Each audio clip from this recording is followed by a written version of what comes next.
Welcome back to Raising the Capable Child. It's Dr. Toye Oyelese with you, and, well, like always, I'm grateful you're here, sharing time with me as we make sense of this parenting thing together.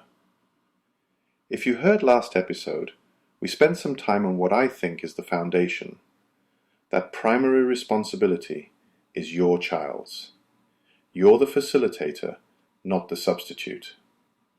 Now, today, I want to take that idea and make it practical. Because theory is lovely, but, as every parent knows, it's the dailiness that gets you. What you do or don't do every single day. Which brings us to the process method. And, bear with me, I'm going to pull in a Greek philosopher. 6 years ago, in a rare, quiet moment, I stumbled on Heraclitus, this fellow from 2,500 years ago who said, "You cannot step in the same river twice." When I read that, honestly, I paused. It sounds simple, but he's on to something deep. Change is constant. The river's always moving, the water's never the same, and, more importantly, neither are you. That's true for us as parents, and for our kids too. They're always becoming, always shifting, never finished. It's almost funny.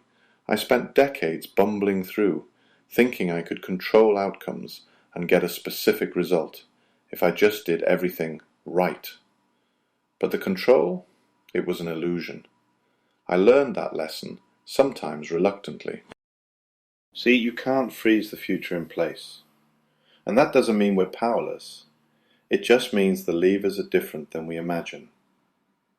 When I came to Canada, I'll never forget this, working midnight shifts as a security guard, then going home to study for my medical boards, trying to become a doctor in a new country. There was just no way to guarantee I passed those exams. Too many things out of my hands. Which questions would come up, whether my mind would go blank on test day, all of that. The only thing, really the only thing I could influence? The process. How many hours I sat down to study. Which weak spots I focused on. If I actually did the sample questions, or just read the textbook and convinced myself I understood. All that. The process was mine. And over time, what I saw, sometimes painfully, is that a good process didn't guarantee the outcome, but it nudged the probability in my favor. Not perfectly, but consistently, like a river wearing away stone. This is the core of the process method, what I've found works in parenting and honestly in life.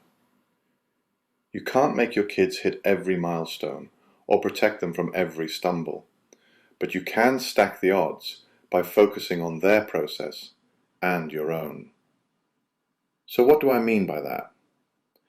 It comes down to the daily, sometimes boring, sometimes messy tasks that actually build capability, whether that's competence, responsibility, problem solving, what have you.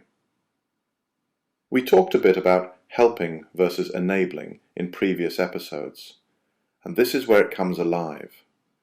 Enabling, that's when we swoop in and do it for them, tie the shoes, finish the project, remind them 30 times. It feels like help, but it just polishes our own skills, not theirs. Helping, though, that's supporting them to do the aligned tasks themselves, even if it takes longer, even if it's, let's be honest, messier. I remember a stretch with my son. He was 14, struggling in math, staring down a C, and I could see the panic on his face. Every fiber in me wanted to fix it, hire a tutor, sit beside him every night and supervise homework. Maybe some of you know that feeling, that urge to jump in. And you know, sure, that would have maybe bumped the grade, at least in the short run. But what capability would it build? He'd get the grade because Dad bailed him out, not because he learned how to wrestle with difficult stuff.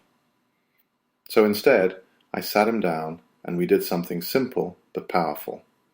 I asked, What are you actually doing every day to learn this? Turns out it was late night, half-awake homework, no questions in class, cramming before exams. None of those things, not really, built math competence. They were more about survival. So I nudged him. What would aligned habits look like?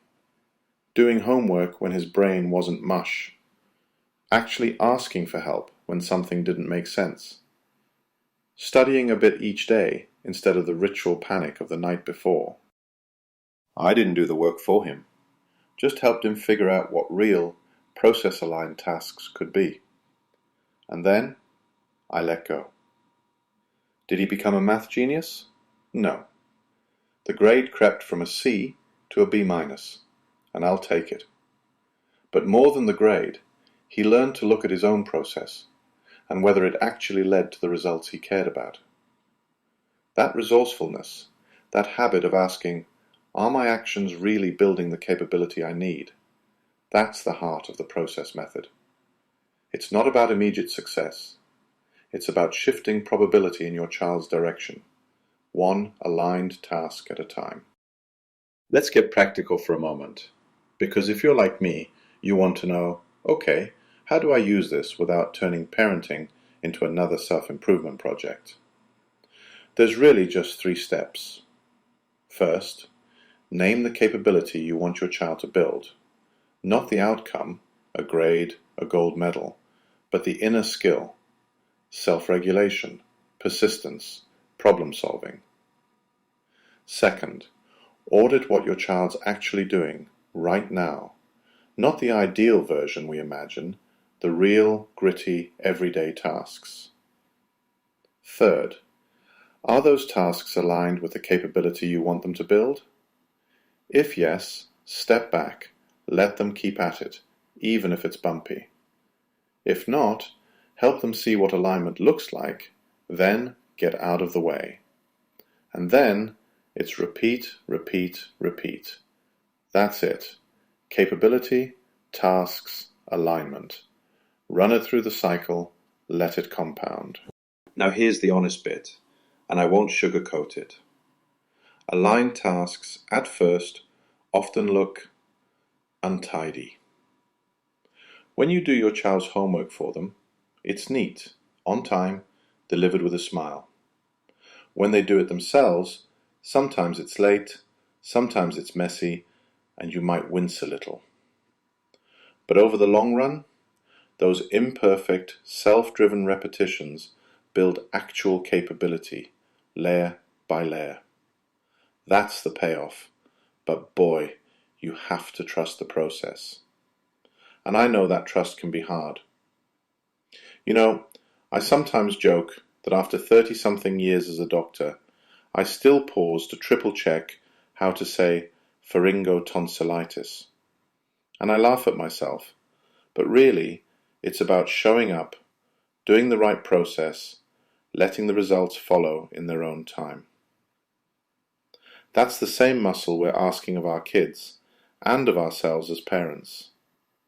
So maybe next time you're tempted to take over, ask, what capability am I actually trying to build here?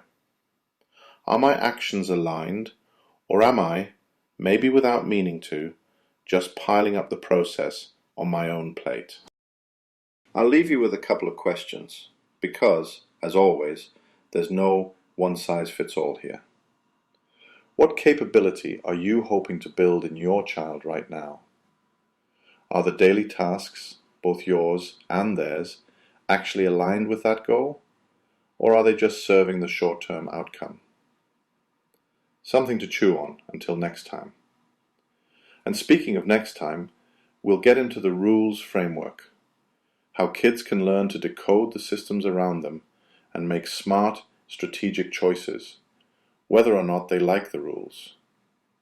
I've got some stories for you, about teachers, about coaches, about my sons figuring out systems that didn't exactly go their way.